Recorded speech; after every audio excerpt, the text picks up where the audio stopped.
بسم الله الرحمن الرحيم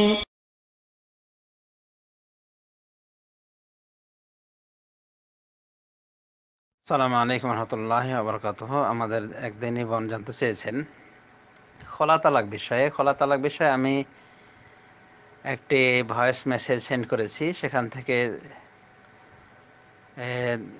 শোনা যেতে পারে।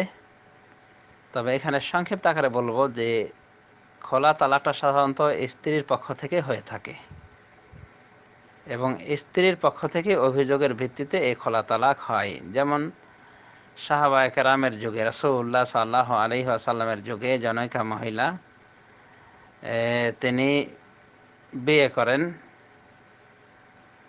একজনকে, যার চেহারা সুরত ভালো ছিল না, মানে দেখতে সুন্দর লাগতো না।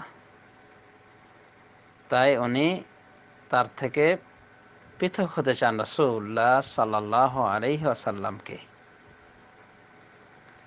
তখন রাসূলুল্লাহ সাল্লাল্লাহু আলাইহি ওয়াসাল্লাম তাকে বলেছিলেন, আতারুদ্দিন আলাইহি হাদিকাতাহু, তুমি কি তার বাগানটিকে ফেরত দিবে? অর্থাৎ যে বাগানটি তোমাকে মোহর হিসেবে দিয়েছে তোমার স্বামী, সে বাগান কি তুমি তাকে ফিরিয়ে দিবে?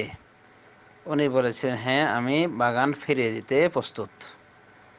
তখন রাসূলুল্লাহ সাল্লাল্লাহু আলাইহি ওয়াসাল্লাম ওই সাহাবীকে বলেছিলেন, ইকবালহা ওয়া তাল্লিকহা তাতলিকাতান, তুমি এই বাগান গ্রহণ করে নাও, পুনর্গ্রহণ করে নাও এবং তাকে একটি তালাক দিয়ে দাও, তাকে তালাক দিয়ে দাও, এভাবে বলেছিলেন। অন্য বর্ণনায় এসেছে তার রাস্তা ক্লিয়ার করে দাও, মানে তার রাস্তা ধরে থেকো না, তাকে ছেড়ে দাও, তার রাস্তা ছেড়ে দাও, তার মানে তাকে অব্যাহতি দিয়ে দাও তোমার বন্ধন থেকে। তো প্রথম বর্ণনাটি বুখারী শরীফের, যে রাসূল সাল্লাল্লাহু আলাইহি ওয়াসাল্লাম তাকে বলেছেন তুমি তার বাগানটি নিয়ে নাও আর তাকে তালাক দিয়ে দাও। এখান থেকে প্রমাণ নিয়েছেন উলামায়ে দ্বীন যে সাধারণত মহিলার পক্ষ থেকে তালাক তলব করা হলে এই তালাক পাওয়ার ক্ষেত্রে জরুরি হলো যে স্ত্রী স্বামীর গ্রহণকৃত মোহর ফেরত দেবে। আর যদি গ্রহণ করে না থাকে, মানে যেমন আমার দেশের অবস্থা, যে জামাই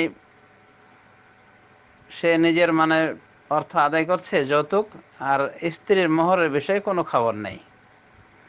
এরকম যদি হয় যে মোহর সে দেয়নি, টোটালি সে মোহর দেয়নি, তাহলে মোহর ফেরত দেওয়ার তো প্রশ্নই ওঠে না, কারণ সে মোহরটা তার কাছেই রেখে দিয়েছে। অতএব দেনমোহর উল্লেখ হলে এবং স্বামী সেটা পরিশোধ না করলে খোলা তালাকের সময়